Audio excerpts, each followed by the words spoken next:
Delta L. बेटा अगर हमें एफ की वैल्यू को फाइंड आउट करना है तो एफ की वैल्यू हो जाएगी, ये क्रॉस मल्टीप्लाई हो जाएगा, तो एफ एक साइड में करोगे तो एफ यानी young modulus A into delta L by क्या आ जाएगा, एल आ जाएगा। This is the value of force, जो फोर्स आपको नीडेड होगा वायर को क्या करने के लिए, स्ट्रेच करने के लिए। तो जो फोर्स की वैल्यू आपकी है यहाँ से आप फाइंड आउट कर लेते हैं, आपकी value Y A into delta L by क्या, एल। अब वर्क डन की वैल्यू जो होगी हम लोग पढ़ते हैं D W equal to F into D X. D W की वैल्यू क्या होती है, एफ इंटू डी एक्स। तो डी एक्स की जगह हम लोग यहाँ पे डी एल ले लेंगे, एफ इंटू क्या ले लेंगे, डी एल। अब एक चीज थोड़ा सा चेंज कर लो बेटा यहाँ पे थोड़ा सा रिप्रेजेंटेशन, क्योंकि हमें इंटीग्रेट करना है ना, इसको थोड़ा सा हम लोग मॉडिफाई कर ले रहे हैं। इसे कैपिटल एल ले रहे हैं बेटा, इसे कैपिटल एल ले रहे हैं, इसे स्मॉल एल ले रहे हैं। इंक्रीजमेंट को कैसे ले लिया, स्मॉल एल, क्योंकि यहाँ पे अभी जब इंटीग्रेट करेंगे तब थोड़ा सा चीज़ों का वहाँ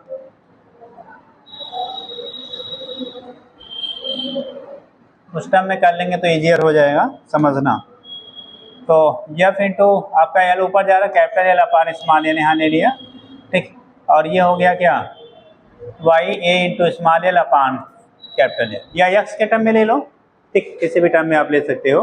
अगर एक्स के टर्म में लिखेंगे तो इंक्रीजमेंट को अगर आप एक्स से डिनोट करते हैं तो ये डेल्टा एल की वैल्यू क्या हो जाएगी, तब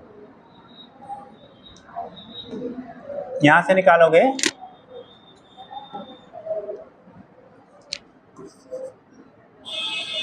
अगर एक्स बाई एल करेंगे तो ये इसके अगर इंक्रीजमेंट को हमें एक्स से रिप्रेजेंट कर ले जो उसमें इंक्रीजमेंट किया, तो ये आ जाएगा बेटा हमारा एल ऊपर गया तो ए इंटू एक्स नीचे हो जाएगा।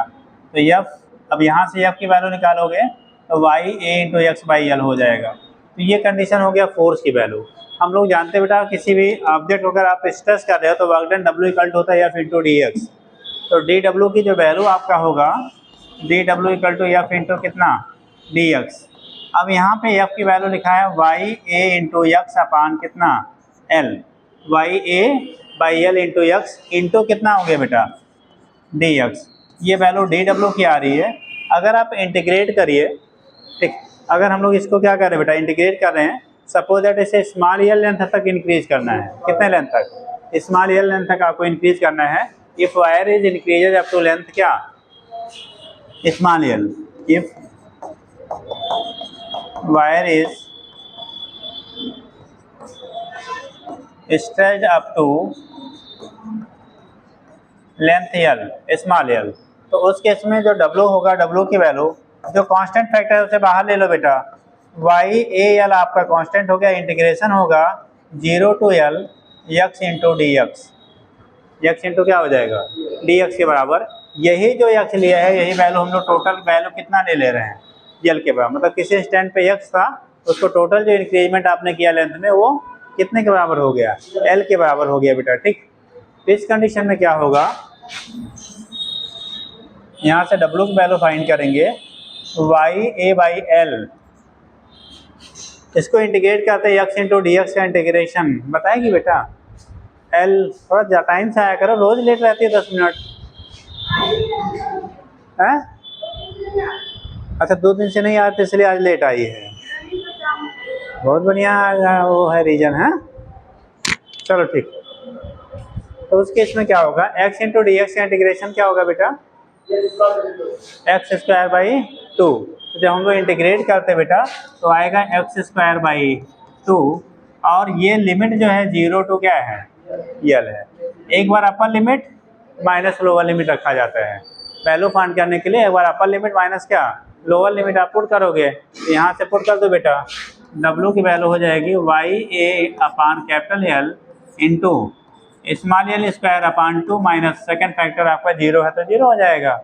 तो इसको जरा सा बाहर करो, Y A L square upon 2 capital L. अब ये जो हमें वर्क डन निकाला है यही वर्क डन इसके इलास्टिक क्या पोटेंशियल एनर्जी के फॉर्म में स्टोर होगा, और इसी को हम लोग रीसेट करते हैं बेटा। इसे क्या करेंगे हम लोग, रीसेट करेंगे यानी रीअरेंज करेंगे स्ट्रेस और किसके टर्म में, स्ट्रेन के टर्म में। इसी को क्या कन्वर्ट करेंगे, स्ट्रेस और किसके टर्म में, स्ट्रेन के टर्म में कन्वर्ट करेंगे।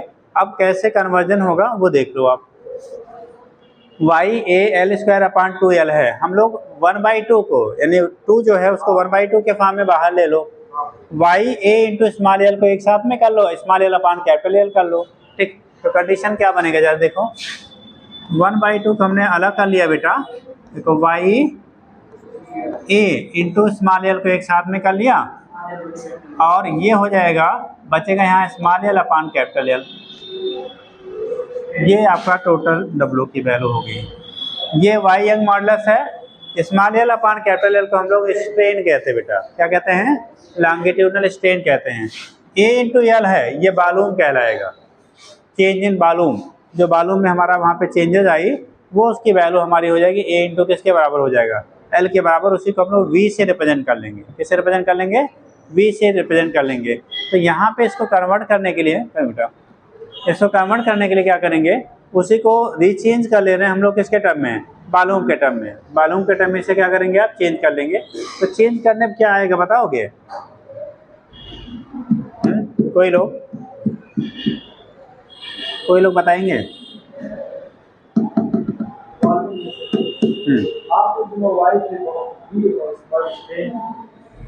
देखो हाफ यंग मॉडुलस, वी आपका वॉल्यूम है, तो उसको दो टाइप से कर सकते हैं। एल से अगर आप मल्टीप्लाई कर रहे हैं, एल से डिवाइड करेंगे, तो एल से मल्टीप्लाई करें, एल से डिवाइड, तो वैल्यू वही रहेगी, और एल ही हमारा किसके बराबर है, वी के बराबर है, यानी कि वॉल्यूम के बराबर होगा। उसी को हम लोग दूसरे फॉर्म में स्ट्रेस और स्ट्रेन के टर्म में कन्वर्ट करने के लिए उसको हम लोग क्या करते हैं, चेंज करते हैं बेटा। स्ट्रेस और स्ट्रेन के टर्म में क्या करने के लिए, कन्वर्ट करने के लिए उसी को हम लोग क्या करेंगे, चेंज कर लेंगे। अब अभी जो हम लोगों ने लिखा है, देखो हाफ, ये यंग मॉडुलस है बेटा, क्या है आपका, यंग मॉडुलस है। हम लोगों ने स्ट्रेस के लिए हमें चाहिए F/A, स्ट्रेस क्या होता है, F/A। तो यही यंग मॉडुलस को बाद में हम लोग स्ट्रेन के टर्म में क्या करेंगे, कन्वर्ट कर लेंगे, और फिर उसको रिकन्वर्ट करके स्ट्रेस और स्ट्रेन के टर्म में क्या चेंज कर सकते हैं। तो अभी आपके पास क्या है, यहाँ पे ये AL है, अगर AL ए एरिया है, AL हमारा लेंथ है बेटा, अगर AL से मल्टीप्लाई कर दो इसमें और AL से डिवाइड कर दो तो कोई चेंजेस आएंगी, सेम क्वांटिटी से मल्टीप्लाई कर दो, सेम क्वांटिटी से डिवाइड कर दो, रिजल्ट पे कोई इफेक्ट नहीं होता है। तो इसमें क्या है, हमारा आले AL है, और AL ही हमारा चेंज इन वॉल्यूम V के क्या है, बराबर है। तो हमें इसको चेंज करने के लिए इस फॉर्म में हम लोग चेंज क्या कन्वर्ट कर रहे हैं। तो यहाँ पे क्या करेंगे, YAL इंटू L/V था, capital small L by capital L है, ये ऑलरेडी है ही है। यहाँ पे हमने क्या किया, ए के एल से मल्टीप्लाई किया, उसे बी के फॉर्म में रख लिया, ए के एल से डिवाइड किया, उसे ए एल के फॉर्म में रहने दिया, तो स्मॉल एल है बेटा। अब जरा देखना इनमें से, ठीक है, अगर हम लोग को चेंज करना चाहे, हमारा जो स्ट्रेन होता है small L upon capital L को कहते हैं। ये टोटल वॉल्यूम हम लोग ले रहे हैं, रुक जाओ, इसमें चेंज इन वॉल्यूम था और यहाँ पे हम लोग टोटल वॉल्यूम ले रहे हैं। टोटल वॉल्यूम लेंगे A इंटू कैपिटल एल, ठीक। इसी में थोड़ा सा रीअरेंज करेंगे हम लोग, इस small L upon capital L को एक साथ में ले लो, A को आप क्या करिए, काट दीजिए, तो कंडीशन आपका हो जाएगा 1/2 Y, A कैंसिल कर दो, small L upon small L, और ये स्मॉल एल इसके साथ में चला जाएगा, small L upon capital L का whole square, small L capital का होल के बचेगा हमारा क्या, V। ये हो गया हमारा W की वैल्यू। अब कंडीशन क्या लिखेंगे हम लोग,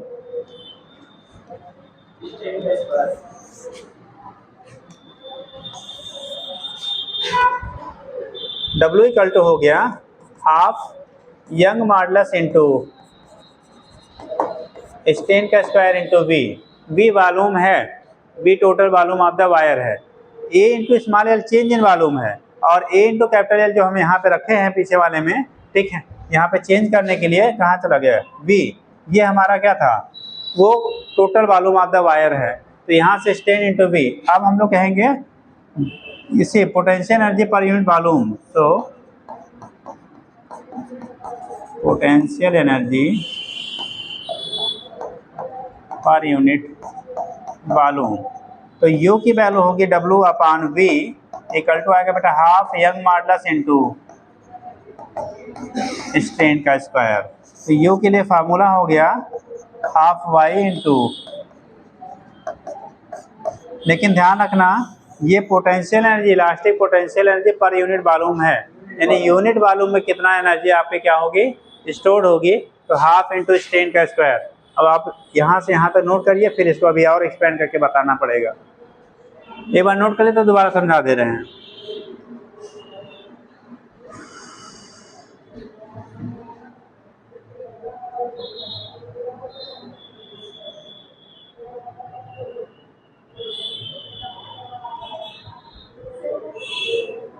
हाँ, क्या करिए बेटा इसमें, इसके नीचे हमने क्या किया बेटा, यहाँ से एक यल को इसके साथ में ले लिया, एक यल को अलग कर लिया, इस यल को इसके साथ में शिफ्ट कर लिया, तो half Y A into L, ये चेंज इन वॉल्यूम है, ठीक। अब इंटू स्मॉल यल अपॉन कैपिटल यल। हम कर क्या रहे हैं इसमें, इस वाले क्वेश्चन में क्या कर रहे हैं कि कैपिटल यल, ठीक, यानी कि वॉल्यूम से मल्टीप्लाई कर दिया, वॉल्यूम से डिवाइड कर दिया, तो वॉल्यूम से मल्टीप्लाई और वॉल्यूम से जब डिवाइड करेंगे, यहाँ पे मेरे तो कुछ इरेज हुआ है क्या, एक मिनट बेटा, ये स्क्वायर में आ रहा था, यहाँ से एक पॉइंट इरेज हुआ है, यहाँ पे क्या किया हमने, वॉल्यूम से मल्टीप्लाई कर दिया और वॉल्यूम से क्या कर दिया, डिवाइड कर दिया। अब देखो कंडीशन क्या हो रहा है, ये ए और ये कैंसिल हो गया, स्मॉल यल अपॉन कैपिटल यल पहले से था और इसका स्मॉल यल अपॉन कैपिटल यल बच गया, तो स्मॉल यल अपॉन कैपिटल यल का होल स्क्वायर हो गया इंटू वॉल्यूम भी हो गया, ठीक। अब कंडीशन क्या हो गया, स्मॉल यल अपॉन कैपिटल यल होता है, यानी कि चेंज इन लेंथ है, ये ओरिजिनल लेंथ है, यहाँ पे स्मॉल यल को हम लोगों ने चेंज इन लेंथ लिया बेटा, तो change in length upon original length, इसी को आप स्ट्रेन कहते थे, तो ये स्ट्रेन हो गया। और जब हम लोगों ने यहाँ से लिखा हाफ क्या, वाई इंटू स्ट्रेन का स्क्वायर इंटू बी, और हमें पोटेंशियल एनर्जी पर यूनिट वॉल्यूम निकालेंगे, सो यहाँ इलास्टिक बना लेना, इलास्टिक पोटेंशियल एनर्जी पर यूनिट वॉल्यूम, तो वॉल्यूम से डिवाइड करोगे तो डब्ल्यू बाई वी होगा, और डब्ल्यू बाई वी जो है वही हमारा यू कहला रहा है, ठीक। तो U equal to half Y into strain का स्क्वायर, तो ये रिलेशन हमारा मिल गया स्ट्रेन के टर्म में।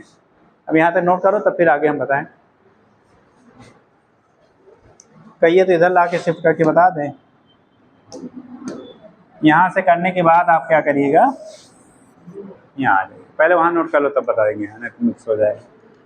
एक बार नोट कर लो, जो नहीं समझ में आया होगा पूछ लीजिएगा।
हो गया बेटा, लगाओ जल्दी करो।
हो गया,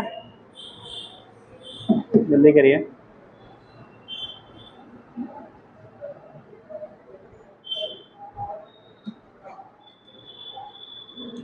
नोट कर लिया बेटा, आगे देखेंगे, जल्दी करिए बेटा।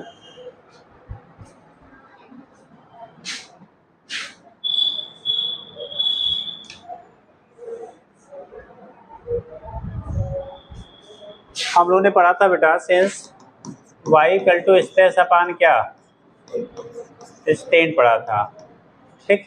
y equal to stress upon strain. तो यहाँ से अगर स्ट्रेन की बात करोगे आप, किसकी बात करेंगे हम लोग, यंग मॉडल्स की जगह पे अगर स्ट्रेस अपान स्ट्रेन लिख दें इस वाले क्वेश्चन में, सपोज अगर हम लोग क्वेश्चन इसको 2 बना लें, इसमें अगर y की जगह पे स्ट्रेस अपान स्ट्रेन कर दें तो फॉर्म क्वेश्चन सेकेंड, u की जो वैल्यू आपकी आएगी हाफ, y की जगह हमने लिख दिया बेटा स्ट्रेस अपान क्या, स्ट्रेस अपान स्ट्रेन इनटू आगे है आपका स्ट्रेन का क्या, स्क्वायर। एक स्ट्रेन ऊपर नीचे क्या होगा, कैंसिल, बचेगा u equal to half stress into strain. तो पोटेंशियल एनर्जी पर यूनिट वॉल्यूम का एक दूसरा रिलेशन बन गया, हाफ स्ट्रेस इनटू कितना हो गया, स्ट्रेन के बराबर। एक हो गया था half Young modulus into strain का square, half Young modulus into strain का स्क्वायर, दूसरा हो गया हाफ स्ट्रेस इनटू स्ट्रेन। ये पोटेंशियल इलास्टिक पोटेंशियल एनर्जी पर यूनिट वॉल्यूम है बेटा, यूनिट वॉल्यूम में कितनी पोटेंशियल एनर्जी आपकी स्टोर्ड होगी इसके बेस पे कर लेते हैं, ठीक।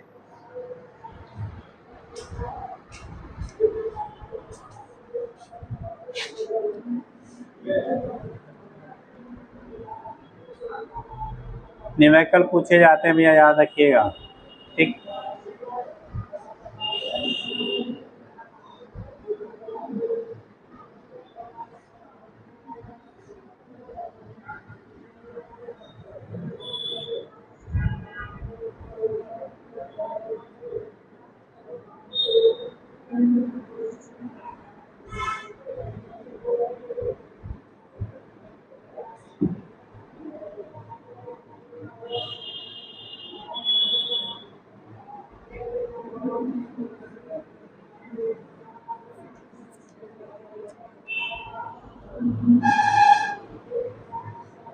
बन गया।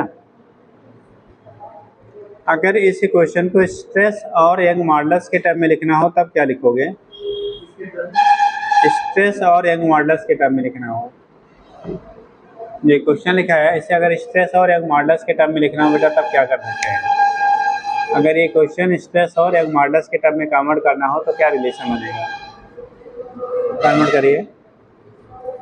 इस क्वेश्चन को स्ट्रेस और यंग मॉडुलस के टर्म में कन्वर्ट करना है, लगाइए स्ट्रेस एंड यंग मॉडुलस, लगाओ जी, कन्वर्ट कर लीजिए इन टर्म ऑफ, सही बता रहे हो, half Y into strain square था तो स्ट्रेस स्क्वायर कैसे हो जाएगा। जो ये क्वेश्चन आपका लास्ट में बना है बेटा, ठीक, हाफ स्ट्रेस इंटू स्ट्रेन को, इसी को स्ट्रेस और यंग मॉडुलस के टर्म में कन्वर्ट करना है, स्ट्रेस एंड यंग मॉडुलस। सबका साइन हो गया बेटा, साइन हो गया आप लोग का, हाँ हाफ,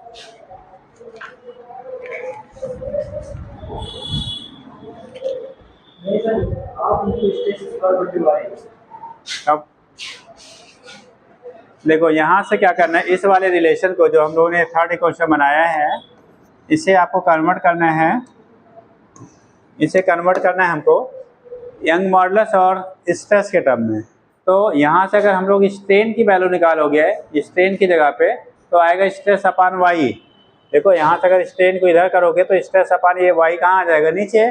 तो यहाँ पे लिख सकते हो since strain equal to stress upon कितना होता है, यंग मॉडुलस वाई होता है इस वाले क्वेश्चन में। तो from equation third, from equation क्या थर्ड, यू की जो वैल्यू मिलेगी ये हो जाएगा half stress into stress upon क्या वाई, ठीक। स्ट्रेस स्ट्रेस मल्टीप्लाई हो गया तो स्क्वायर हो गया, तो वैल्यू मिल जाएगा u equal to 1/2 into stress square stress square upon कितना, यंग मॉडुलस वाई। ये कंडीशन आपका हो जाता है कि अगर वैल्यू हम लोग निकालेंगे बेटा किसके टर्म में, स्ट्रेस और यंग मॉडुलस के टर्म में रिलेशन ये, अगर स्ट्रेस और स्ट्रेन के टर्म में निकाल रहे हो तो रिलेशन आपका ये हो गया, और स्ट्रेन और यंग मॉडुलस के टर्म में निकाला था रिलेशन आपका ये था। तो 3 फार्मूले जनरेट होते हैं, जो जैसा इन्फॉर्मेशन है उसके अकॉर्डिंग हम लोग यूज करेंगे। ठीक, बुलाया पी आई की बेटा, एनसीईआरटी भी लाया है, मैं दिखाओ कुछ क्या छोटा तो नहीं कोई।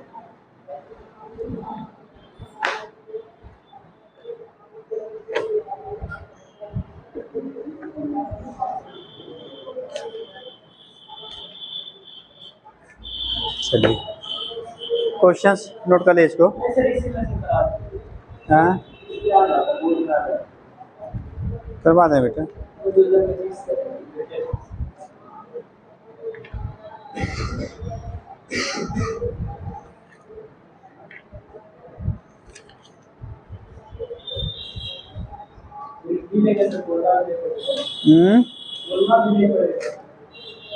उससे करवा दें बेटा, देखें अगर कोई आया हो तो वही करवा दें।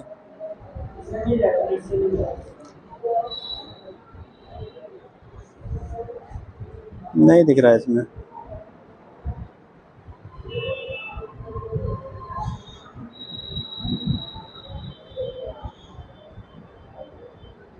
इलांगेशन पे है, एक तो लिखिए, डायरेक्ट एनर्जी पे नहीं है, दूसरे पे है, लिखिए the maximum elongation of A,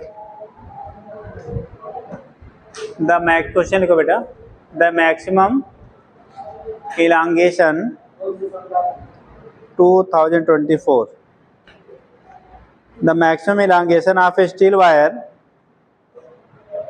maximum elongation of a steel wire of 1 meter length, of 1 meter length, of 1 meter length, okay, if the elastic limit of steel, if the elastic limit of steel and its young modulus, if the elastic limit of steel and the young modulus respectively are, young modulus respectively are, देखिए 8 into 10 power 8 है बेटा, देख 8 into 10 power 8 newton पर metre square respectively are 8 into 10 power minus sorry plus 8 है, 8 newton पर metre square, 8 into 10 power 8 newton पर metre square and 2 into 10 power 11 newton पर metre square, newton पर मीटर स्क्वायर। ठीक, बोला गया लेंथ जो वायर का है बेटा, लेंथ ऑफ वायर एल की वैल्यू आपको 1 मीटर है, डेल्टा एल की वैल्यू आपको निकालना है। ठीक, आपको बोला गया है क्या, मैक्सिमम क्या उसमें, ठीक, जो स्ट्रेंथ आपकी है, जो बियरिंग कैपेसिटी है वो बोला गया है, देखो ये तो इलास्टिक लिमिट, इलास्टिक लिमिट मतलब उसमें जितना स्ट्रेस वो क्या कर सकता है, बियर कर सकता है, उसी को इलास्टिक लिमिट कहेंगे बेटा। कोई भी वायर जितना क्या कर सकता है, मैक्सिमम स्ट्रेस बियर कर सकता है, उसे उसके इलास्टिक लिमिट कहेंगे। इलास्टिक लिमिट का मतलब हो गया F/A, इलास्टिक जो लिमिट है इसी को हम लोग कहेंगे बेटा क्या, लिमिट। F/A वैल्यू दिया 8 इंटू 10 पावर कितना, 8 न्यूटन पर मीटर स्क्वायर, और यंग मॉडुलस की वैल्यू दी है कितना बेटा, 2 इंटू 10 पावर 11 न्यूटन पर मीटर स्क्वायर। आपको फाइंड करना था डेल्टा एल की वैल्यू, निकाल लीजिए, 4 इंटू 10 पावर -3,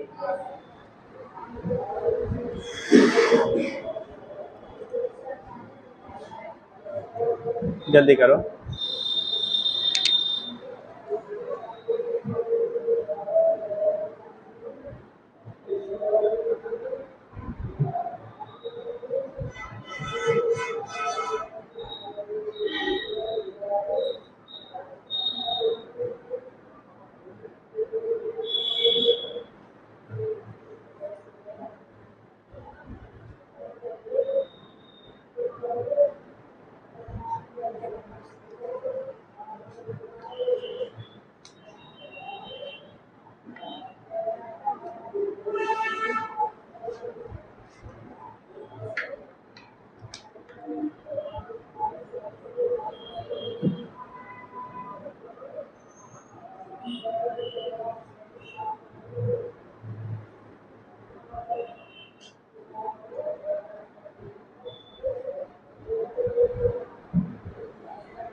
हो गया।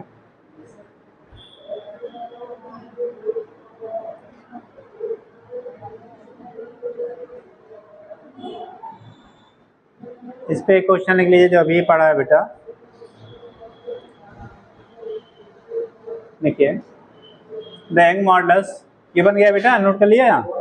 कितना आया ये? हाँ जी, सबका आया बेटा 4 × 10⁻³ डेल्टा एल की वैल्यू जो आ रहा है यहाँ पे 4 × 10⁻³ मीटर। कितने लोग आया है? कितने लोग का नहीं आया? नहीं आया तो आसान सा है बेटा, y = F/A/डेल्टा L/L होता है। ठीक, इसको ऊपर करो तो आएगा F/A, नीचे कर लो इंटू L/डेल्टा L।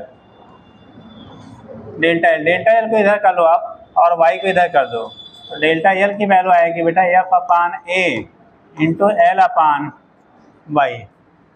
F/A की वैल्यू सीधा आपको डायरेक्ट दिया है 8 × 10⁸। L की वैल्यू 1 मीटर दिया है, y की वैल्यू 2 × 10⁻11 दिया है। देखो 2 4 जा 8 और ये पावर ऊपर जाएगा तो माइनस हो जाएगा, ऊपर प्लस है और ये नीचे से जाएगा माइनस, तो +8 - 11 बचेगा कितना? 4 × 10⁻³ मीटर। ये डेल्टा एल है। अगर यूनिट मीटर में होगा तो आप ऐसे रखिएगा, अदरवाइज मिलीमीटर में होगा तो 4 मिलीमीटर कह लेंगे। इसी को अगर मीटर के बजाय मिलीमीटर में होगा तो 4 mm कह लेंगे आप। ठीक, क्योंकि 1 मीटर में 1000 ml होता है, mm होता है, तो उसके 1000 से मल्टीप्लाई करोगे तो पावर कैंसिल हो जाएगा। ठीक हो गया। नेक्स्ट क्वेश्चन लिखो बेटा। देखिए द यंग मॉडल्स ऑफ ए, अब सन का नहीं है, ये ऐसे ही है। देखिए द यंग मॉडल्स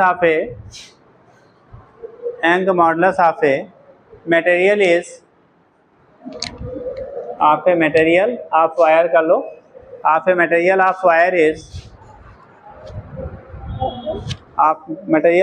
इज यही रहे 2 × 10⁻11। Material of wire is 2 × 10⁻11 newton पर मीटर स्क्वायर। 2 × 10⁻11 न्यूटन पर मीटर स्क्वायर हो गया। 2 × 10⁻11 न्यूटन पर मीटर स्क्वायर। आगे लिखिएगा, हो गया 2 × 10⁻11 न्यूटन पर मीटर स्क्वायर। आगे लिखेंगे, देखिए determine elastic potential energy stored in the wire, elastic potential energy stored in the wire in stretching the wire by 5 millimeter if original length of wire is 50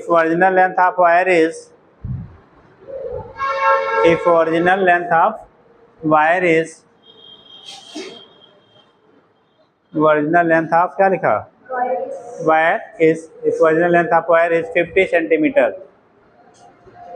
original length of wire is 50 centimetre.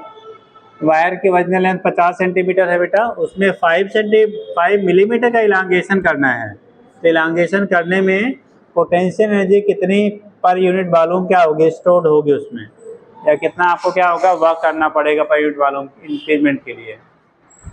निकालिए।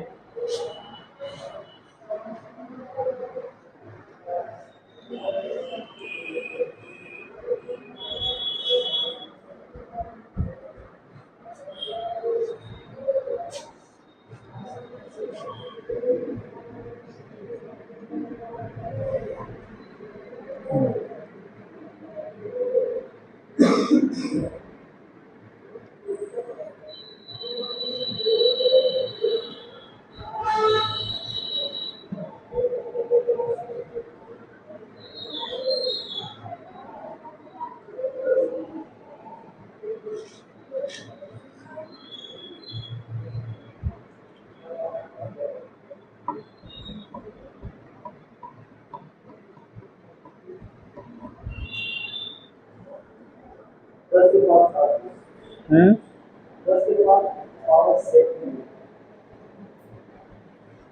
बाकी लोग जल्दी करिए।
हाँ, अब इसमें बेटा देखना पड़े, 7 होना चाहिए, 7-8।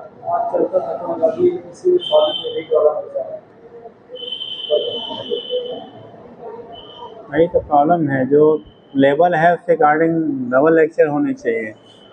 हर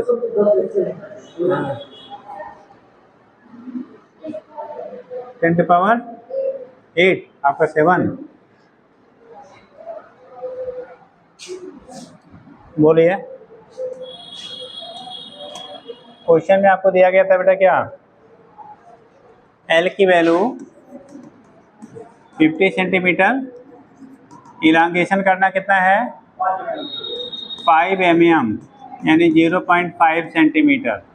ठीक, यंग मॉडल्स की वैल्यू दी है 2 × 10⁻11 न्यूटन पर मीटर स्क्वायर। हमें फाइंड आउट करना था पोटेंशियल एनर्जी, तो U = पर यूनिट वॉल्यूम निकालना था। हाफ आपने पढ़ा था कि यंग मॉडल्स इंटू स्ट्रेन का स्क्वायर, तो डेल्टा एल अपान क्या एल का होल स्क्वायर हो जाएगा, होगा। हाफ यंग मॉडल्स की वैल्यू है 2 × 10⁻11, डेल्टा एल की वैल्यू है बेटा 0.5 अपान 50 का होल स्क्वायर। इसको आप डेसिमल लगाओगे 5 होगा, 0 बढ़ाओगे तो 50 होगा, डिवाइड करेंगे तो 1 आएगा। ठीक, और ये 2 से 2 कैंसिल हो गया, यानी 1 × 10⁻11, इसको स्क्वायर करो तो 0.0004 या उसी को 1 × 10⁻⁻4 कह सकते हो। 1 × 10⁻ क्या -4, अरे 0.30 के बाद 1 आएगा ना डेसिमल, तो वहाँ पे क्या 10⁻⁻4, इससे सब्ट्रैक्ट करोगे तो 10 कितना 1 × 10 कितना बचेगा 7, इतना जूल पर मीटर क्यूब आएगा बेटा। ठीक, 8 कैसे आया था जी, आया, चलिए नोट कर लीजिए। जल्दी करिए।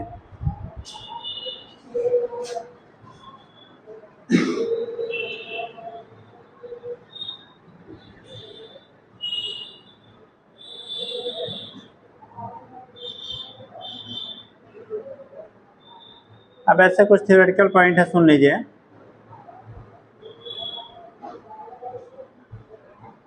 जैसे जो हमारे ब्रिजेस बनते हैं ना, पहले आयरन के क्या गटर्स लगाए जाते थे, तो उस केस में क्या होता है, उसकी जो बेंडिंग आपकी होती है, जैसे जब लोड अप्लाई करेंगे ना तो बेंड करेगा, तो बोला जाता है जो बेंडिंग आपकी होगी, कितना आपका बेंड करेगा, उससे ब्रिज पे हम लोग क्या दे रहे हैं, लोड अप्लाई कर रहे हैं। तो देखो जब भी ब्रिजेस डिजाइन किए जाते हैं, उनके जो क्या होते हैं, बीम होती हैं, चाहे मेटल की हों और चाहे हमारे क्या सीमेंटेड जो बन रही है आज की डेट में, तो सीमेंटेड होते तो फ्लेक्सिबिलिटी बहुत तो नहीं होती है, बट जो आपके मेटल के बनते हैं, अभी भी देखो बड़ी बड़ी जो उस पर हैं फ्लाईओवर वगैरह, वहाँ पे, यहाँ तो अभी सीमेंटेड अपने यहाँ बनाए जा रहे हैं, बहुत जगहों पे क्या मेटल बनाए जाते हैं, जहाँ पे वेट फैक्टर आपका होता है, जैसे मेट्रो वगैरह में बहुत जगहों पे क्या है, वो मेटल के बनाए हुए हैं, जहाँ वेट को हमें रिड्यूस करना है, ठीक। तो उस कंडीशन में क्या होता है, उसको इस तरह से हम लोग डिजाइन करते हैं जिससे उसमें जो शिफ्टिंग होती है लोड पड़ने पे, यानी बेंडिंग होती है, वो उसकी वैल्यू मिनिमम हो। क्या हो, उसकी वैल्यू मिनिमम हो। तो पूछा जाता है वो किन किन फैक्टर्स पे आपका क्या करेगा, डिपेंड करेगा, जो लोड आप उस पर अप्लाई करेंगे। तो लिख लीजिएगा पॉइंट करके, एप्लीकेशन ऑफ इलास्टिक बिहेवियर, सब हेडिंग करो, application of elastic behaviour of material, application of elastic behaviour of material, जल्दी करो बेटा। Application of elastic behaviour of material, application of elastic behaviour of material.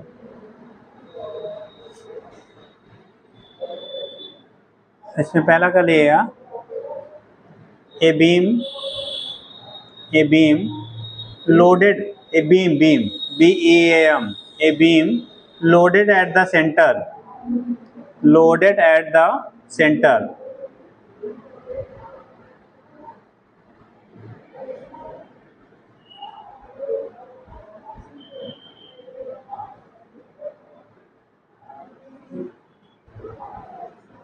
Loaded at the centre. कोई भी बेटा अगर beam है, ठीक, देखो जब भी हम लोग बीम को डिजाइन करते हैं, जैसे ऊपर आप देखिए जो बीम है उसकी थिकनेस ज़्यादा है, चौड़ाई ज़्यादा है कि ऊंचाई ज़्यादा है, ऊंचाई ज़्यादा है। मतलब अगर सेम मटेरियल का आप बीम डिजाइन कर रहे हो, अगर उसकी हाइट ज़्यादा है, रिलेटिवली वेट है आपका कम है, तो उसको जो वेट होल्ड करने की कैपेबिलिटी होगी ना उसकी, वो ज़्यादा होगी। अगर इसी को हॉरिजॉन्टल कर दीजिए, उल्टा कर दो, ऊंचाई कम कर दीजिए और चौड़ाई ज़्यादा कर दिए, तो इतने ही मटेरियल, जितने मटेरियल का ये बीम बना हुआ है, जितना ये बियर कर सकता है लोड, उससे उसकी क्या होगी, कैपेबिलिटी घट जाती है। इसलिए हमेशा जब बीम डिजाइन किया जाता है बेटा, तो हाइट क्या होता है, विड्थ से ज़्यादा होता है। तो आप सोचोगे फिर क्या चौड़ा करने के लिए, तो पतला ही खूब ऊंचा सा कर दिया जाए। दोनों फैक्टर पे आपका डिपेंड करेगा, उसका एक पर्टिकुलर बैलेंस रेशियो होता है, जब वो परफेक्ट माना जाता है। वो 5:4 या 3:2 जो रेशियोज आपके बनाए जाते हैं, 5:4 का रेशियो सबसे क्या परफेक्ट माना जाता है, या 3:2 के रेशियो भी हम लोग डिजाइन कर सकते हैं। जैसे 1.5 फीट ऊंचाई है तो 1 फीट चौड़ाई हो, ठीक। तो कंडीशन होता है उस टर्म में भी हम लोग यूटिलाइज करते हैं, और 5:4 के रेशियो में भी हम लोग यूटिलाइज करते हैं। अगर 1 फीट चौड़ा है तो 1.25 फीट कैसा हो, हाइट हो, ठीक। तो दोनों चीज़ें ली जाती हैं, बट वो 3:2 रेशियो और 5/4 रेशियो, इन दोनों कॉमन में बनाई जाती हैं। कहीं कहीं आपको उल्टा बना होता, किसी बिल्डिंग में मैंने देखा था, एक बार बताया भी था आप लोगों को, वहाँ पे उल्टा किया था, हॉरिजॉन्टल ज़्यादा था और हाइट क्या थी, कम थी। तो उतने ही मटेरियल से जो बनाया गया है उसकी स्टेबिलिटी घट जाती है बेटा। इसीलिए आप जहाँ भी देखिए फ्लाईओवर वगैरह जहाँ भी ऐसे बनाए जाते हैं, हमेशा हाइट विड्थ से ज़्यादा रखा जाता है। इवन हम लोग घरों में बनाते हैं, तो रेजिडेंशियल हाउसेज में भी अगर आप बीम यूज़ कर रहे हो तो हाइट क्या रखते हैं हम लोग, विड्थ से ज़्यादा रखा जाता है, ठीक।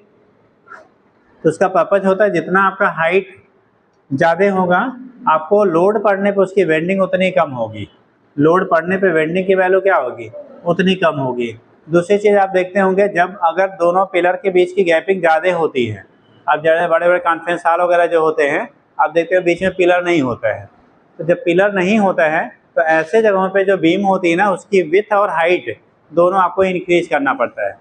उसकी विड्थ और हाइट दोनों क्या करना पड़ेगा, इंक्रीज। जैसे मान लो ये यहाँ से यहाँ तक इतने में काम चल जा रहा है, बट अगर 4 गुना इसकी चौड़ाई होती, 2 गुना होती, तब इतने में फिर काम नहीं चलता। फिर आपको हाइट और विड्थ दोनों क्या करता है, आपको हाइट क्या करना, मेंटेन करना पड़ता है। तो उसका जो रीजन आपका होता है वो लोड बियरिंग कैपेसिटी को इंक्रीज करने की वजह से, क्योंकि जैसे जैसे डिस्टेंस बढ़ेगा उसके क्या करेगा, बेंडिंग की टेंडेंसी बढ़ जाएगी। लोड पड़ने पे बेंड होने की टेंडेंसी क्या करेगा, बढ़ जाएगा। तो बेंड ना हो उसके लिए हमें बीम की स्टेबिलिटी फिर क्या करनी पड़ती है, इंक्रीज करनी पड़ती है। तो लिखिएगा, क्या लिखा बेटा, देखिए a beam has to be designed, थोड़ा सा लिख लीजिए, एट द सेंटर, ये हेडिंग था बेटा। सेंटर पे जब लोड करेंगे तो क्या इफेक्ट होगा उसका। A beam has to be designed such that it can withstand designed such that it can withstand, मतलब लोड को बियर कर पाए, withstand the load of heavy object, load of heavy objects. ठीक, तो उस कंडीशन में उसके लोड को जिससे क्या कर सके बेटा, वो डिजाइन किया जा सके। ठीक, तो अगर आपको कोई डिजाइन करते हैं हम लोग बीम बेटा,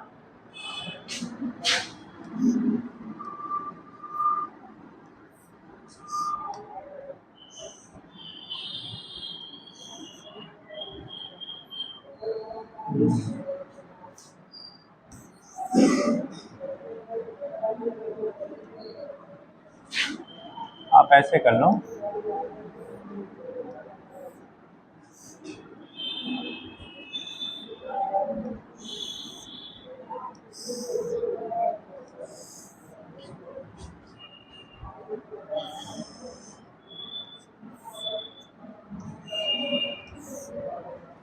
सपोज दैट ये बेटा आपका बीम है। ठीक, इसको इस तरह से डिजाइन किया गया। यहाँ देखो ये लेंथ आपका एल है, विड्थ की वैल्यू मान लो v है, और डेप्थ जो है आपका d है, हाइट जो उसकी है कितनी है बेटा, d है। अब इस पे अगर लोड अप्लाई किया जाए, क्या किया जाएगा, अगर इस पे लोड अप्लाई किया जाए W, इस लोड के अप्लाई करने से ये बीम जो होगा वो बीच में क्या करेगा, बेंड करेगा। तो बात आता है बेंडिंग कितना होगा। अगर एक लोड W अप्लाई किया जाए तो यहाँ पे बेंडिंग कितना होगा अपने ओरिजिनल मीन पोजीशन से, तो उस पर आपको एक न्यूमेरिकल बनता है बेटा। देखो सपोज लोड अप्लाई करने पे जो बीम में बेंडिंग हुआ, ये यहाँ से डेल्टा बेंड कर गया। कितना बेंड हुआ बेटा, अपनी ओरिजिनल पोजीशन से डेल्टा वो नीचे की तरफ झुक गया। ठीक, तो जब बेंड होगा तो सारा पोर्शन बेंड होगा, ऐसा नहीं खाली ऊपर वाला बेंड होगा। ये बेंडिंग आपका पूरा बीम क्या करेगा, नीचे की तरफ झुक गया। पूछा क्या जाता है कि कितना ये बेंडिंग आपकी मैक्सिमम वहाँ पे होगी, वो किन फैक्टर्स पे आपका डिपेंड करता है, किन किन फैक्टर पे क्या करेगा, वो डिपेंड करेगा। तो इतनी चीज़ें पर डिपेंड करता है बेटा। जो बीम मटेरियल है जिसका ये बना हुआ है, उसके यंग मॉडुलस, इसकी लेंथ, इसके विड्थ और इसकी हाइट। अब हाइट को चाहे एच से दिखा दो चाहे डी से दिखा दो, दोनों से दिखा सकते हैं। ठीक, तो इन फैक्टर पे डिपेंड करता है। तो डायग्राम बना लीजिए, छोटा सा फार्मूला ही लिखना हम लोगों को है, जल्दी करिए। लेकिन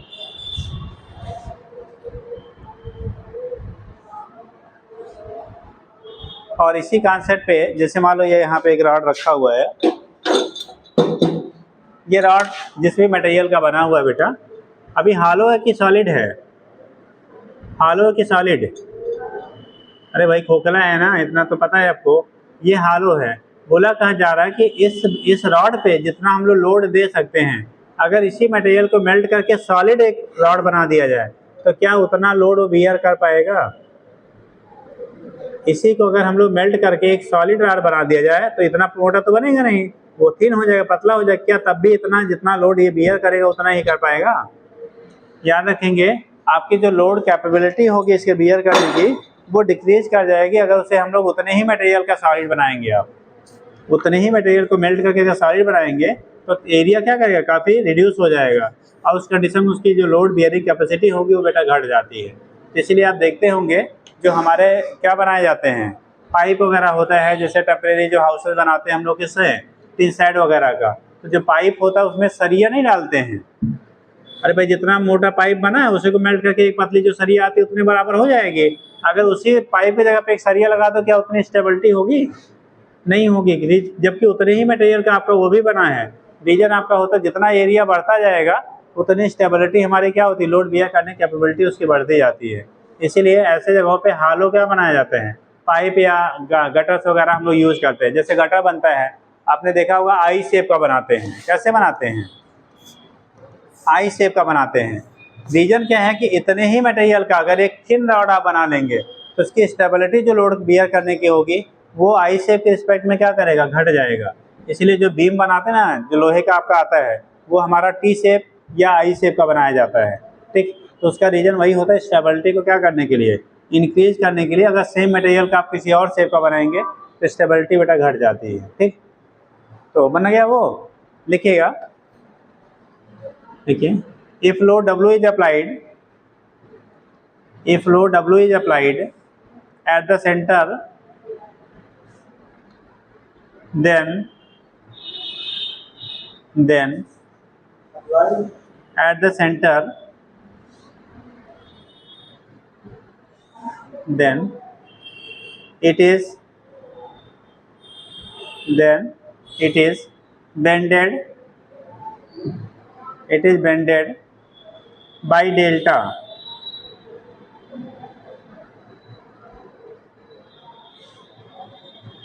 bended by delta। लिखिएगा, जो रिलेशन होता है डेल्टा इक्वल टू, फार्मूला लिखिएगा, डेल्टा इक्वल टू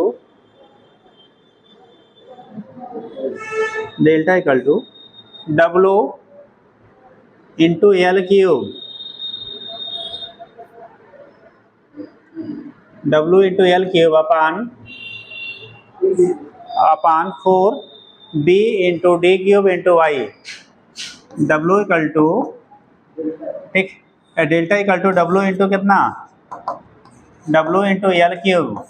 जितना लंबा होगा बेंडिंग उतना ज़्यादा होगा, जितना लोड ज़्यादा अप्लाई करेंगे उतना बेंडिंग क्या होगा, ज़्यादा होगा, अपान 4 B into D cube into young modulus.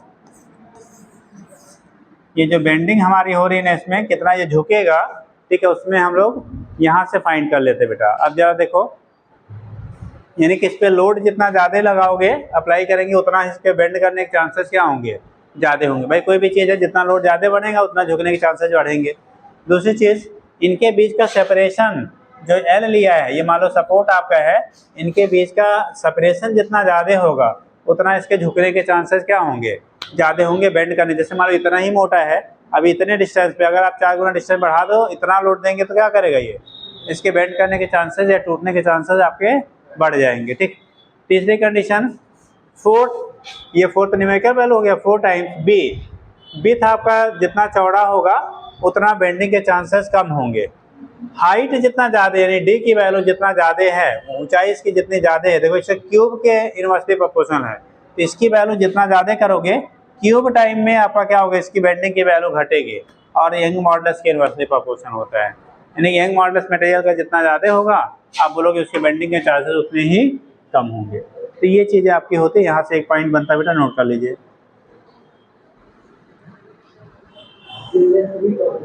हाँ, लेंथ, इसीलिए पिलर पास पास, जब आपकी इसकी हमारी हाइट और विड्थ कम होती है तो पिलर हम लोग क्या करते हैं, पास पास लगाते हैं।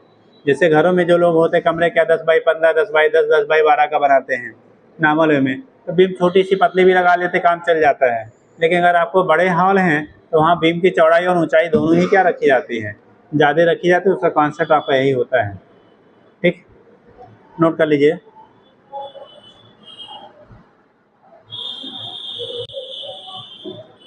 देखो बेटा, एनसीईआरटी में और कोई चीज़ तो है नहीं, क्या कर लो, कोई चीज़ और है देख लीजिए।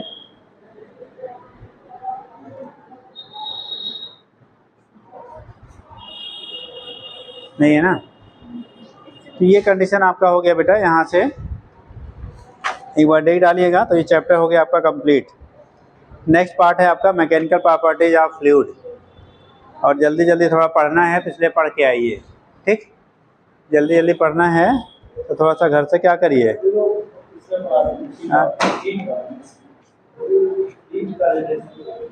नहीं, हीट का किसके टर्म में रिलेशन? नहीं, वो वाला हीट जो अभी हम लोग थर्मोडायनामिक्स का क्या पढ़ेंगे तब वहाँ पे पढ़ेंगे। हाँ, थर्मल में पढ़ेंगे। लिखिए,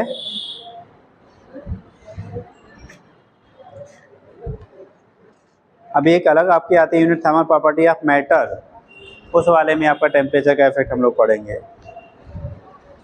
देखो बेटा, अभी मैकेनिकल प्रॉपर्टी पढ़ रहे हैं ना, थर्मल जब पढ़ेंगे तब उसमें पढ़ेंगे। नेक्स्ट चैप्टर डालिए बेटा, mechanical property of fluid. Time क्या बचा अभी? टाइम आधा घंटा है। अरे बहुत है यार। हाँ, कष्ट करके भैया आप लोग क्वेश्चंस लगाइए, क्योंकि समय बहुत ही क्या है, कम है, ठीक। या तो क्वेश्चन कराया जाएगा तो कॉन्सेप्ट नहीं बता मिलेगा, कॉन्सेप्ट बताया जाएगा तो क्वेश्चन सारे नहीं हो पाएंगे, लिमिटेड हो पाएंगे, एक दो हर कॉन्सेप्ट पे, ठीक। अब यहाँ 8-10 क्वेश्चन कराने भर का टाइम नहीं है। 8-10 क्वेश्चन कराने का मतलब आपको जितना टाइम अलॉटेड है उसका 3 गुना टाइम हो तब जाके हो पाएगा, ठीक। तो थोड़ा सा क्वेश्चंस लगाइए, बहुत सारे सोर्सेज आपको नहीं समझ में आए, जैसे पहले और सोर्सेज से देख लीजिए। जैसे कोई बुक आप यूज़ करते सभी में कुछ ना कुछ हिंट दिया है, लेकिन हिंट थोड़ा ट्विस्टेड लैंग्वेज में रहता है या नई बातें समझ में आती हैं, तो नहीं आती हैं तो पूछ लीजिए, आ जाए तो काम चल से समझ में आ जाए तो आप, ठीक है। क्योंकि सारी चीज़ें यहाँ पे लगवा पाना तो थोड़ा सा, ठीक, टाइम फैक्टर बहुत मायने है, और उसमें जितना टाइम दिया जाता है वो बोलते बोलते ही निकल जाता है, ठीक। चलिए, इसीलिए थोड़ा पढ़ के आइए तो थोड़ा जल्दी जल्दी बोल दिया जाएगा तो भी समझ में आएगा, ठीक है। बहुत सारे लोगों ने तो हमें लगता है पहली बार से गणेश हो रहा है। हाँ, कितने लोग का से गणेश होता है यहीं आके? हाँ, 11-12 ऐसे पास हो गए सब, है ना। कहीं अब सीधे पढ़ेंगे के बाद डॉक्टर बनेंगे, कहाँ बार बार पढ़े वही चीज़। हाँ, अब बाकी जो पढ़े हुए हैं बेचारे भुला गए हैं, कई 2 साल पहले पढ़े थे, ये सब तो उड़ गया, ये भी एक वो है। चलो लिखो बेटा, मैकेनिकल प्रॉपर्टीज ऑफ फ्लूइड। देखो, इसमें हम लोग इस यूनिट में पढ़ेंगे जो फ्लूइड होते हैं, ठीक है, जो आपका क्या है फ्लूइड है, उसकी वजह से क्या क्या फैक्टर्स होते हैं, कैसे फ्लो होगा, क्या उसकी वजह से प्रेशर आपका होगा, कौन कौन से लॉज हम लोग यूज़ करेंगे, वो सारी चीज़ यहाँ पे डिस्कस करेंगे। आपने बर्नौलीज थ्योरम वगैरह बोर्ड में भी खूब पढ़ा होगा, 11th में Bernoulli's theorem, law of continuity, venturi meter, ये सारी चीज़ आपको वहाँ पे भी खूब पढ़ाया जाता है, बच्चे खूब रटते हैं। Surface tension and so on पढ़ा है ना। तो हम लोगों को बेटा ये पढ़ना है इस यूनिट में, मैकेनिकल प्रॉपर्टीज ऑफ फ्लूइड में। उसके बाद जब थर्मल प्रॉपर्टी पढ़ेंगे साथ, तब उसमें आप इसकी इलांगेशन वगैरह, टेम्परेचर इफेक्ट हम लोग अलग से पढ़ेंगे, ठीक। तो लिखिए, मैकेनिकल प्रॉपर्टीज ऑफ क्या फ्लूइड। फ्लूइड की जब बात करेंगे यहाँ पे मैकेनिकल प्रॉपर्टी अगर आप डिस्कस करते हो तो उस केस में क्या हो रहा है, जब भी हम किसी भी ऑब्जेक्ट को अगर हीट करते हैं, क्या कहते हैं बेटा, हीट करेंगे, तो हीटिंग पे कंडीशन क्या बनेगी, अगर आप हीट करिए, कहाँ से आ गया बेटा,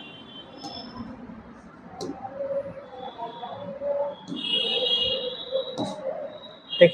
तो अगर आप हीट करेंगे, क्या करेंगे आप हीट करेंगे, तो हीट करने पे क्या होगा, उसमें एक्सपेंशन होता था, वो तो हमारे थर्मल में आगे पढ़ेंगे। अभी यहाँ पे हम लोग मैकेनिकल प्रॉपर्टी ऑफ फ्लूइड कर रहे हैं। तो कोई भी लिक्विड है बेटा, अगर किसी कंटेनर में आप रखोगे, कोई भी लिक्विड अगर किसी कंटेनर में रखेंगे, तो उस कंडीशन में ऑलवेज वो प्रेशर एक एग्जर्ट करता है, क्या करता है, प्रेशर, उसी को टर्म देते हो आप लिक्विड प्रेशर। जैसे आप लोग बैठे हुए हो, आप लोग बैठे हैं तो प्रेशर अप्लाई कर रहे हो कि नहीं कर रहे हैं ना, बेंच पे जहाँ बैठे हो वहाँ पे आपका प्रेशर डेवलप हो रहा है, हम खड़े हैं, हमारे फीट के द्वारा भी क्या हो रहा है, सरफेस पे आपका प्रेशर डेवलप हो रहा है।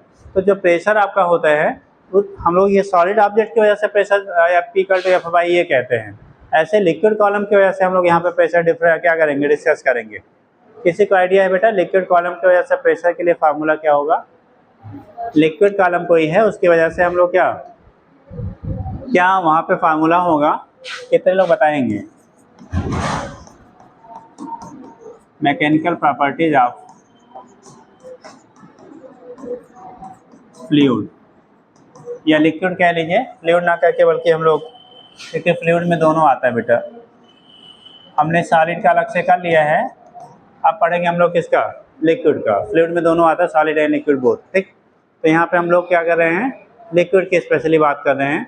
तो उस केस में क्या होगा, सॉरी फ्लूइड में सॉलिड कह रहे हैं, फ्लूइड में लिक्विड और गैस दोनों आएंगे। यहाँ पे हम लोग लिक्विड की बात करेंगे, जो स्पेशली हम लोग को क्या स्टडी करना है वो लिक्विड की हम लोग बात करेंगे। फ्लूइड मतलब जिसमें फ्लूइडिटी पाई जाती है उसी को फ्लूइड कह लेते हैं, ठीक।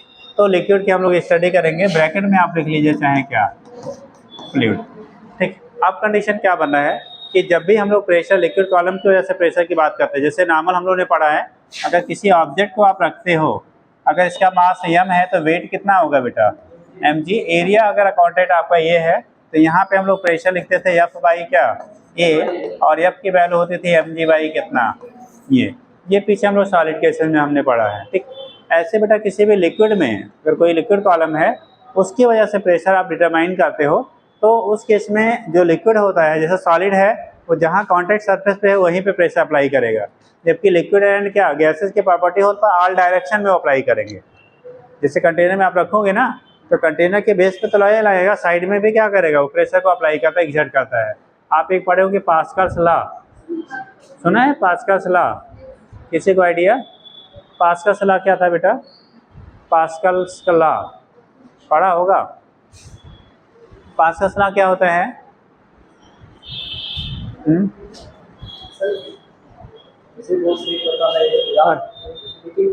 जिस मीडियम में रहेगा, चाहे एयर में रहेगा चाहे लिक्विड में रहेगा, दोनों में रहता है, तो उसकी डेंसिटी और ग्रेविटी और उसका हाइट से रिलेटेड रहेगा, उसका रोटेशन है पार्टिकल प्रेशर, और उसी तरह अगर रास्ते भी निकालते हैं। बैठिए। और कोई बेटा, पास्कल्स लॉ आपने बताया, और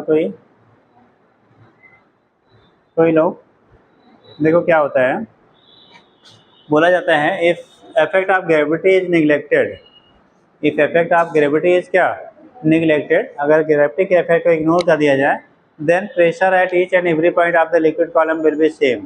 प्रेशर की वैल्यू जो होता है सभी पॉइंट पे क्या रहता है आपका, सेम रहता है, ठीक। तो उस कंडीशन में उसी को हम लोग टर्म देते थे पास्कल्स लॉ, और इसी का यूज़ करके हम लोग क्या आगे पढ़ेंगे, किसके लिए, जब आपका किसमें हाइड्रोलिक लिफ्ट वगैरह पढ़ेंगे, ठीक। तो वहाँ पे एप्लीकेशन फिर आपका होता है, ठीक है। तो वो आगे आएगा तो बताया जाएगा। अभी आप लिक्विड कॉलम की वजह से देख लो बेटा, अगर कोई भी लिक्विड किसी कंटेनर में फिल्ड किया गया है, कोई भी लिक्विड है अगर किसी कंटेनर में आपने फिल्ड किया है, तो ये सभी डायरेक्शन में प्रेशर आपका एक्सर्ट करता है, सभी डायरेक्शन में क्या करेगा आपका प्रेशर आपका एक्सर्ट करेगा। लेकिन हम लोग को बेसिकली जो स्टडी करना है वो बेस पे क्या प्रेशर एक्सर्ट करेगा उसके बारे में हम लोग स्टडी करते हैं। बट यहाँ पे इधर की तरफ भी प्रेशर होगा, इधर की तरफ भी होगा, बेस पे भी आपका प्रेशर होगा। तो अगर इसकी हाइट कितना ले लिया जाए, h, area of cross section जो है, जो इसका जो भी आपका कंटेनर आपने लिया इसका एरिया ऑफ क्रॉस सेक्शन अगर हमारा a है, डेंसिटी ऑफ लिक्विड रो ले लो या d ले लीजिए, जिससे भी आपने पढ़ा हो, तो बोला जाता है इसके बेस पे जो आपका बेस आपका होगा उस पर प्रेशर की वैल्यू कितनी होगी। Pressure at the base of the liquid column, जो लिक्विड कॉलम है उसके बेस पे प्रेशर की वैल्यू कितनी होगी बताएंगे। Pressure at the base of the liquid column क्या करेंगे, हाँ जी लेना है।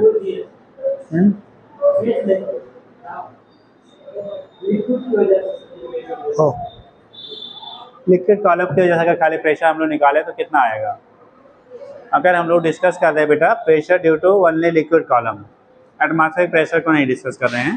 देखो हर जगहों पे एटमॉस्फेरिक प्रेशर जो रहेगा वो सेम रहेगा, ठीक। जैसे हम लोग हैं अभी हम लोग के ऊपर भी लग रहा है, तो यहाँ पे सरफेस पे एक प्रेशर जो डेवलप होगा उसे हम लोग क्या कहेंगे, P0 से दिखा लेते हैं, P0, इसी को एटमॉस्फेरिक प्रेशर कहते हैं। अगर यहाँ पे टोटल प्रेशर निकालोगे, यहाँ पे अगर टोटल प्रेशर इस पॉइंट लोअर सरफेस पर अगर टोटल प्रेशर की वैल्यू हम लोग निकालेंगे P टोटल, तो P टोटल होगा बेटा P0 प्लस P लिक्विड, यानी कि atmospheric pressure plus liquid column की वजह से प्रेशर के सम के बराबर होगा। आप समझ लीजिए, कल लिखिएगा फिर।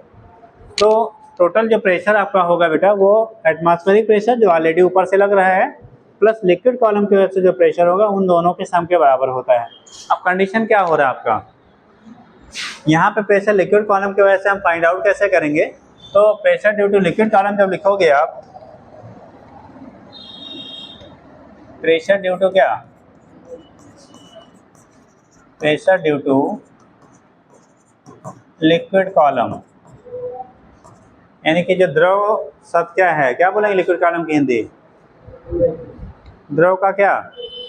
स्तंभ है। जो द्रव की जितनी ऊंचाई तक भरा गया है लिक्विड, उसकी वजह से उस पर प्रेशर की वैल्यू क्या होगा, उसकी वजह से प्रेशर की वैल्यू क्या होगा? तो pressure due to liquid column हम लोग लिखेंगे बेटा। तो फार्मूला बेसिक वही है, P इक्वल टू होता है F बाई क्या? A। लेकिन डायरेक्ट फोर्स तो हमें यहाँ दिया नहीं है, और आपने फार्मूला पढ़ा फोर्स इक्वल टू होता है mass into gravitational acceleration upon A। और मास की वैल्यू आपने पढ़ा वॉल्यूम इंटू डेंसिटी, ठीक। अब वॉल्यूम इक्वल टू होता है किसी सिलेंडर का। कितने लोग बताएंगे सिलेंडर के वॉल्यूम का फार्मूला? कोई सिलेंडर है, सिलेंडर के वॉल्यूम का फार्मूला क्या होता है? हाँ, क्या बोला? पाई आर स्क्वायर क्या है? एरिया, एरिया इंटू एच होगा बेटा। अगर रेडियस दिया है तो पाई आर स्क्वायर इंटू एच करिएगा, और डायरेक्ट एरिया दिया तो एरिया इंटू एच हो जाएगा। हम लोगों ने वहाँ पे देखो एरिया ए लिया है, जो सिलेंडर है उसका एरिया कितना लिया आपने? ए लिया है। एरिया की वैल्यू कितना लिया आपने? ए लिया। तो यहाँ पे लिख सकते हैं वॉल्यूम को area into height into rho into g upon क्या हो गया? ए। देखो ए क्या हो गया आपका? Cancel out. तो पी लिक्विड की जो वैल्यू हो गया, लिक्विड कॉलम की वजह से प्रेशर जो हो गया एच रो इंटू जी के बराबर हो गया। यानी कि अगर हम लोगों को बोला जाए कि उसके बेस पे बॉटम पे लिक्विड कॉलम की वजह से प्रेशर की वैल्यू क्या होगी, तो एच रो जी के बराबर होगा। दैट मीन्स लिक्विड कॉलम की वजह से प्रेशर जब निकालेंगे, जैसे जैसे आप डेप्थ पे जाओगे वैसे वैसे प्रेशर की वैल्यू क्या होगी? चेंज होती जाएगी। लेकिन अगर हम लोग ग्रेविटेशनल एक्सीलरेशन जी को इग्नोर कर दिया जाए, क्या कर दिया जाए? अगर जी के इफेक्ट को इग्नोर कर दिया जाए, तो इसका मतलब चाहे यहाँ प्रेशर लो, चाहे यहाँ लो, चाहे यहाँ लो, कहीं भी लेंगे तो सेम रहेगा। तो उस कंडीशन में वहाँ पे अगर जी के इफेक्ट को इग्नोर करते हैं, तो जो सरफेस पे रहेगा वही बॉटम पे रहेगा, वही साइड में रहेगा, हर जगहों पे प्रेशर सेम होता है। तो वो चीज़ें पास्कल्स ने वहाँ पे डिस्क्राइब किया था, बट प्रैक्टिकली वो पॉसिबल नहीं है। प्रैक्टिकली नहीं पॉसिबल है। लिक्विड कॉलम के हर पॉइंट पे सेम होता है, सेम लेवल पे सेम होता है। अगर हम लोग सेम लेवल की बात करेंगे ना, तो वहाँ सेम रहेगा। लेकिन अलग अलग लेवल पे आप जाओगे, डिफरेंट डेप्थ पे जाएंगे, तो वहाँ पे प्रेशर की वैल्यू क्या करेगी आपकी? डिफरेंट हो जाती है बेटा, अलग अलग हो जाता है। जैसे जैसे आप नीचे जाओगे हाइट बढ़ेगी, फ्री सरफेस से डिस्टेंस बढ़ेगा तो प्रेशर बढ़ता जाएगा। जैसे जैसे ऊपर आएंगे ये हाइट घटेगा लिक्विड कॉलम का, तो वहाँ पे प्रेशर की वैल्यू क्या होगी? घटती जाएगी, ठीक। और टॉप पे जब पहुँच जाएंगे तो एटमॉस्फेरिक प्रेशर के बराबर हो जाएगा। जब आप टॉप पे पहुँचेंगे तो वैल्यू जो होगा एटमॉस्फेरिक प्रेशर के क्या होगा? इक्वल होता है। तो यहाँ से हम लोग रिप्रेजेंट कर लेते हैं, टॉप पॉइंट पे पहुँचने पे प्रेशर की वैल्यू एटमॉस्फेरिक प्रेशर के क्या हो जाएगा? इक्वल हो जाता है, ठीक। तो ये चीज़ें आपकी होती है लिक्विड कॉलम की वजह से। अगर हम लोग टोटल निकालें बेटा, टोटल प्रेशर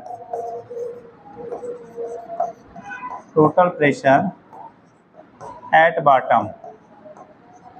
बॉटम पे टोटल प्रेशर की वैल्यू कितनी हो जाएगी? तो यहाँ पे P total, P not plus कितना?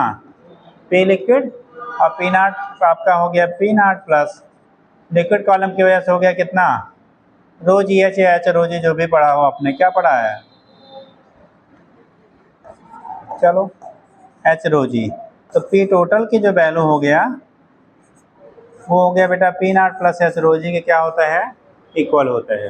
तो पी टोटल की वैल्यू पी नॉट प्लस क्या हो जाएगा? एच रो जी के इक्वल होता है। तो यहाँ से हम लोग रिप्रेजेंट कर लेते हैं बेटा, इसके बेस पे आपका रिप्रेजेंटेशन हो जाता है कि टोटल प्रेशर की वैल्यू कितनी होगी, वो चीज़ हम लोग यहाँ से डिनोट कर लेते हैं। हो जाएगा। यानी कि अब क्वेश्चन कैसे इसमें बनेंगे? एक तो कितना होगा, दूसरा कंपेरिजन पूछा जाता है बेटा। अगर अलग अलग आपको लिक्विड सेम हाइट तक भरे जाएं, आप खड़े हो जाओ भैया।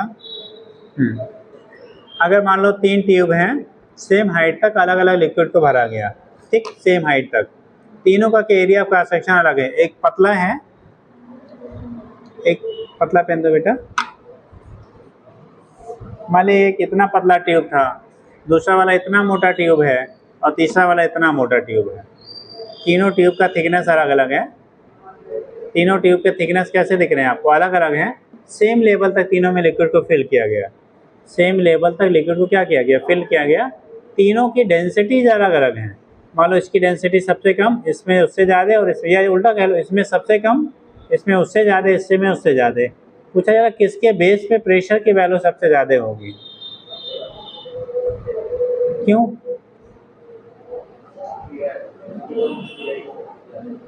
डेंसिटी प्रेशर के डायरेक्टली प्रोपोर्शनल है कि इनवर्सली जी? डेंसिटी बढ़ने प्रेशर बढ़ेगा या घटेगा? बढ़ेगा। तो आपने जो आंसर बताया था वो तो सही था, लेकिन रीजन जो आपका था वो गलत था भाई। अगर इसका डेंसिटी सबसे कम है, इसमें डेंसिटी सबसे ज़्यादा है, तीनों सेम हाइट तक भरा गया है, ये मोटा है पतला है कैसा उससे मतलब नहीं है। अगर हाइट सेम है लिक्विड कॉलम की, हाइट कैसी है आपकी? सेम है लिक्विड कॉलम की, तो उस कंडीशन में बेटा जो प्रेशर की वैल्यू होगा, जिसमें आपका क्या होगा, डेंसिटी ज़्यादा होगी, उस पर प्रेशर ज़्यादा होगा, क्योंकि देखो एरिया पे डिपेंड नहीं कर रहा है। जो डेंसिटी आपका लिक्विड कॉलम की वजह से प्रेशर जो मिल रहा है वो एरिया पे डिपेंड नहीं कर रहा है, किस पे डिपेंड कर रहा है? हाइट पे और डेंसिटी पे। हाइट तीनों का बराबर ले लिया तो हाइट तो बराबर हो गया। अब जिसका डेंसिटी ज़्यादा होगा इसका मतलब उसके बॉटम पे प्रेशर सबसे क्या होगा, ज़्यादा होगा, क्योंकि हम लोगों ने थिन वाले में क्या लिया था, डेंसिटी की वैल्यू सबसे हाई ली थी, तो सबसे ज़्यादा प्रेशर जो होगा वो थिन वाले में मिलेगा। अगर उल्टा थिक वाले में ज़्यादा लिया होता तो थिक वाले में ज़्यादा मिलता। तो याद रखिएगा, ट्यूब मोटा है पतला है उससे कोई इफेक्ट आपका नहीं होगा। ट्यूब पे आपका डिपेंड ना करके बल्कि किस पे, डेंसिटी और हाइट पे डिपेंड करता है। ट्यूब पे डिपेंड ना करके डेंसिटी और किस पे, हाइट पे आपको क्या करेगा, वो डिपेंड करता है। याद रहेगा? तो जो आपका मिलेगा यहाँ से हम लोग रिप्रेजेंट कर लेते हैं। इसी पे एक क्या डायग्रामेटिकल क्वेश्चन बनता है, देखो कैसे।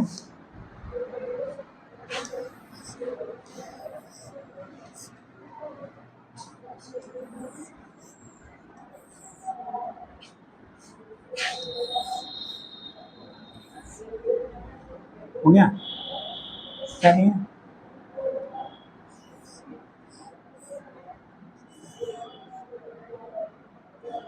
तीनों में, सभी में हम लोगों ने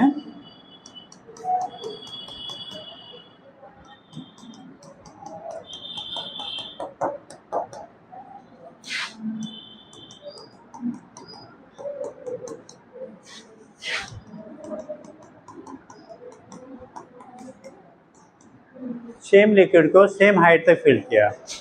सेम लिक्विड को सेम हाइट तक क्या किया, फिल्ड किया। मान लो ये वाला ट्यूब ए है, इसके बॉटम पे प्रेशर की वैल्यू पी ए है। ये वाला ट्यूब बी है, इसके बॉटम पे पी बी है।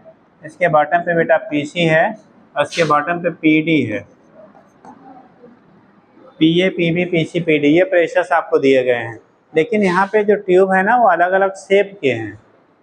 सबके शेप कैसे हैं आपके, डिफरेंट डिफरेंट है। तो पूछा जा रहा है in which tube pressure will be maximum at the bottom. Pressure की वैल्यू सबसे ज़्यादा किस वाले ट्यूब में बॉटम पे होगा? पीडी, पीडी में, आप पहले वाले में। और लोग प्रेशर की वैल्यू सबसे ज़्यादा है, सेम होगा। और कोई बेटा? हाँ, सेम लिक्विड भरा है, सेम लिक्विड फिल किया गया, डिफरेंट शेप ऑफ ट्यूब में, सेम हाइट तक, सेम हाइट तक सेम लिक्विड डिफरेंट ट्यूब में आपको फिल किया गया है। बोला गया किसके बॉटम पे प्रेशर की वैल्यू सबसे ज़्यादा होगी, लिक्विड कॉलम की वजह से। लिक्विड की वजह से प्रेशर की वैल्यू मैक्सिमम किसके, कहाँ पे होगी, बॉटम पे होगी, वो आपको निकालना है। Pressure will be maximum at the bottom of the which tube, किस ट्यूब के बॉटम पे प्रेशर सबसे ज़्यादा होगा। हाँ तो कहिए जी, बराबर होगी सर, पक्का? आप? हाँ जी, बराबर सेम, पहला ज़्यादा होगा। आप अच्छा, आप पहला ज़्यादा कह रहे हो, खड़े हो जाओ। ऐसा क्यों हो रहा है जी? वॉल्यूम कम है तो प्रेशर ज़्यादा है, वही कहाँ फार्मूला पड़ा? हाँ जी, अरे भाई बोला गया सब सेम लिक्विड है। पानी को गिलास में रख दो, पानी को थाली में रख दो, पानी को बाल्टी में रख दो, तो तीनों डेंसिटी बदल जाएगी। अच्छा सुना नहीं, अब बताओ क्या होगा। अब सुना दिया तब सेम हो गया बेटा। यहाँ पे बोला गया है सेम लिक्विड सभी में भरा गया है, और सेम लिक्विड होने का मतलब डेंसिटी सबकी सेम सेम। अगर बेटा डेंसिटी सेम है ना, तो उस केस में अभी हम लोगों ने फार्मूला क्या बोला था, P equal to h rho g. P equal to कितना था, एच रो जी। भाई सबके लिए रो की वैल्यू सेम, सबके लिए हाइट कैसा दिया गया, सेम सेम, और सबके लिए जी की वैल्यू क्या है, सेम है। तो तीनों फैक्टर सेम सेम हो गया, तो उसका शेप पे डिपेंड नहीं करेगा। यानी कि pressure due to liquid column does not depends on the shape of the क्या, लिक्विड कॉलम। उसका शेप कैसा होगा उस पर डिपेंड नहीं करेगा। चाहे जैसे शेप के ट्यूब में आप भरेंगे, सभी के लिए बॉटम पे प्रेशर की वैल्यू सेम सेम रहेगी। याद रहेगा जी, पक्का। चलिए, तो ये तो हो गया लिक्विड कॉलम की वजह से बेटा प्रेशर क्या होगा। और अगर डिफरेंट शेप के ट्यूब में आप रखते हो तो वहाँ पे वैल्यू उसका क्या इफेक्ट होगा। देखो आपके यहाँ शायद कुछ दिया होगा, डायग्राम थोड़ा बहुत है, ठीक। आगे आपको बोला था पास्कल्स लॉ, क्या बोला था बेटा, पास्कल्स लॉ। पास्कल्स ने जो कहा था ना, आपको अभी समझाया था, सुन लीजिए, आप कल लिखिएगा। पास्कल्स लॉ में क्या था, इनके according if effect of gravity is neglected, अगर ग्रेविटी के इफेक्ट को आप क्या करिए, इग्नोर कर दिया जाए, neglected, then pressure inside liquid column will be same at each and every point. मतलब हर पॉइंट पे लिक्विड कॉलम के प्रेशर की वैल्यू क्या रहेगी, सेम सेम रहेगी। कब, if effect of gravity is neglected. देखो ये जो लिक्विड प्रेशर हमें मिल रहा है किसकी वजह से मिल रहा है, जी की वजह से मिल रहा है। अगर जी लगेगा ही नहीं बेटा, तो जो प्रेशर ऊपर होगा वही यहाँ होगा, वही यहाँ होगा, वही कहीं भी आप लेंगे होगा।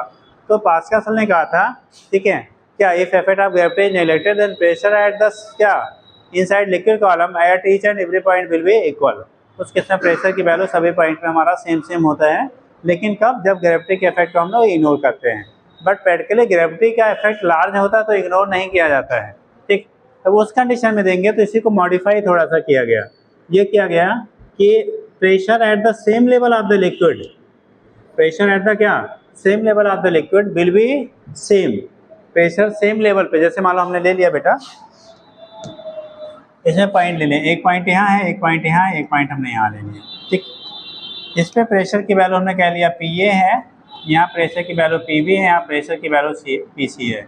ये तीनों सेम लेवल पे लाई कर रहे हैं। कहाँ पे लाई कर रहे हैं, सेम लेवल पे लाई कर रहे हैं। अब जो भी इसका यहाँ से डेप्थ होगा, मान लो एच डैश है, जो भी इसका डेप्थ है यहाँ से, अब इस पे इन तीनों पॉइंट पे प्रेशर की वैल्यू क्या होंगी, सेम सेम होंगी, क्योंकि हाइट सभी का क्या है, सेम सेम है। एटमॉस्फेरिक प्रेशर सेम सेम, और उस लेवल की वजह से जो लिक्विड कॉलम की वजह से लेके प्रेशर होगा वो भी सेम सेम। तो यहाँ पे हम लोग कह लेते हैं सेम लेवल पे प्रेशर की वैल्यू सेम सेम होगा। यहाँ पे ग्रेविटी आपका अप्लाई हो या ग्रेविटी निगलेक्टेड हो, दोनों के लिए अप्लीकेबल है। बट ऊपर नीचे अगर पॉइंट आप कंसीडर करोगे तो वहाँ पे हमारा जो प्रेशर की वैल्यू होगी, अगर ग्रेविटी को इग्नोर करेंगे तब तो सेम, और नहीं इग्नोर करोगे तब अलग अलग मिलेगा। समझ गए। तो कहानी आपका होता है, इसके बेस पर हम लोग यहाँ से डिस्कस कर लेते हैं पास्कल्स लॉ को, कि अगर आपका क्या इफेक्ट ऑफ ग्रेविटी को इग्नोर करेंगे तो pressure at each and every point will be same. But effect of gravity is not neglected then pressure will be changes on changing the depth from the free surface. Free surface से point की दूरी change होने के साथ साथ वहाँ पे pressure की वैल्यू हमारी चेंज होगी। याद आएगा। चलो ठीक, ये तो लिक्विड कॉलम हो गया। एटमॉस्फेरिक प्रेशर की जो वैल्यू होती है किसी को याद है बेटा, एटमॉस्फेरिक प्रेशर पी नॉट, जो एटमॉस्फेरिक प्रेशर है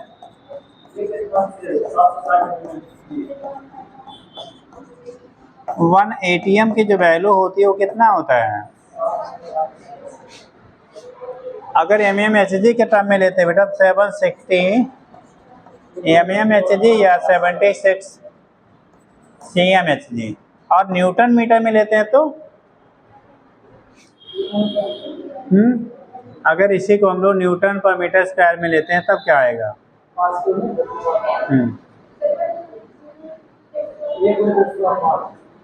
चलिए, यहाँ पे जब लेते हैं बेटा, यही हम लोग न्यूटन पर मीटर स्क्वायर या पास्कल में लेते हैं तो 1.01 इंटू 10 पावर 5 न्यूटन पर मीटर स्क्वायर, या उसी को पास्कल कह लेते हैं, ठीक। हाँ, राउंड ऑफ करके जब न्यूमेरिकल सॉल्व करते हैं तो राउंड ऑफ करके हम लोग उसी को क्या ले लेते हैं, 1 ले लेते हैं, 1 इंटू 10 पावर 5 या सिंपली 10 पावर 5 बोल लेते हैं। तो ये हो गया हमारा, कोई भी अगर आपका लिक्विड फिल किया गया है तो वहाँ पे प्रेशर की वैल्यू उसके बॉटम पे कितना होगा, एटमॉस्फेयर की वजह से। अगर हम लोग कहेंगे किसी पॉइंट पे, जैसे हम सभी पे ये प्रेशर काम कर रहा है 1 × 10⁵ N/m², ये सभी बॉडी पे क्या कर रहा है, प्रेशर आपका एग्जिस्ट करता है। तो इस कंडीशन में, और इसकी वैल्यू अगर आप मरकरी कॉलम के टर्म में लिया होगा तो आपने पढ़ा होगा 760 mmHg या 76 cmHg क्या होता है, इक्वल होता है। तो ये केसेस आपके होते हैं, इसी को हम लोग टर्म देते बेटा एटमॉस्फेरिक क्या प्रेशर कहेंगे, क्या कहेंगे, एटमॉस्फेरिक प्रेशर कहेंगे। तो ये चीज़ें आप यहाँ से डिनोट कर लेते हो जाएगा। तो कल थोड़ा सा आप लोग देख के आइएगा, अब थोड़ा जो काम की चीज़ें वो लिखा दी जाएंगी, जो बिना काम की होंगी समझा दी जाएंगी खाली, है ना। इस समय को देखते हुए फिर आपका स्ट्रीम लाइन फ्लो। अच्छा, फ्लो जो लिक्विड में होता है वो ऑलवेज स्ट्रीम लाइन होता है, ऑलवेज टर्बुलेंट होता है कि दोनों? हिंदी वालों ने पढ़ा होगा धारा रेखीय प्रवाह स्ट्रीम लाइन जिसे कहते हैं, दूसरा होता है क्या, टर्बुलेंट को विक्षुब्ध प्रवाह कहते हैं। पढ़ा है? कितने लोग सुने हैं, अच्छा ये बताओ। हिंदी वाले मीडियम वाले हाथ उठाओ, हिंदी मीडियम वाले, हिंदी मीडियम वाले। एक धारा रेखीय प्रवाह पढ़ाया गया होगा बेटा, एक विक्षुब्ध प्रवाह पढ़ाया गया होगा, और इंग्लिश वालों को stream line flow and turbulent flow पढ़ाया गया होगा, और भोजपुरी वालों को हाँ भवाधारा वाला पढ़ाया गया होगा, है ना। तो जो भी आपने पढ़ा, जिस लैंग्वेज में पढ़ा है, ठीक, तो उसको एक बार थोड़ा सा दोबारा रिवाइज करके आइएगा, ठीक, रिवाइज कर लीजिएगा।